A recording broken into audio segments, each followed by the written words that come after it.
আসসালামু আলাইকুম প্রিয় ভিউয়ার, গুগল পেজের এই যে আইকনটা দেখতে পাচ্ছেন, এটার কি কাজ আজকে আপনাদেরকে দেখাবো। তো প্রথমে আপনি এই আইকনে একটা ক্লিক করবেন।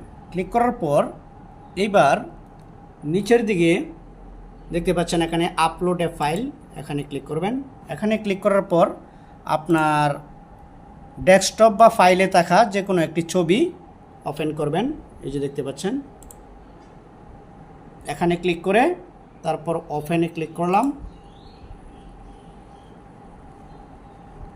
এখন এই যে দেখেন ওপেন হয়েছে। তো এখানে এই যে ট্রান্সলেট লেখাটা আছে, এখানে একটা ক্লিক করব। এখানে ক্লিক করার পর এই জেপিজি ইমেজে যে লেখাগুলি আছে ডান পাশে দেখেন, এগুলা সব এডিট করার মতো অপশান এসে গেছে। এই যে দেখতে পাচ্ছেন, এখন এটাকে আপনি আপনার মতো করে আপনি পরিবর্তন করতে পারবেন, অথবা এখান থেকে যদি আপনি কপি করে মাইক্রোসফট ওয়ার্ডে নিয়ে যান। আমি মাইক্রোসফট ওয়ার্ড ওপেন করে দেখাচ্ছি।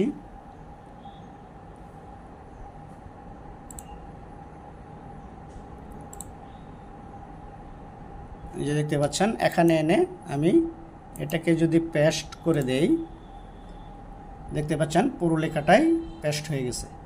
তো আশা করি এই আইকনের সম্পূর্ণ প্রসেস আপনারা বুঝতে পারছেন। এ ধরনের কোনো প্রয়োজনীয় কাজ থাকলে আপনারা সেরে নিতে পারবেন অনায়াসেই। তো ভালো থাকবেন সবাই। আসসালামু আলাইকুম ওয়া রাহমাতুল্লাহ।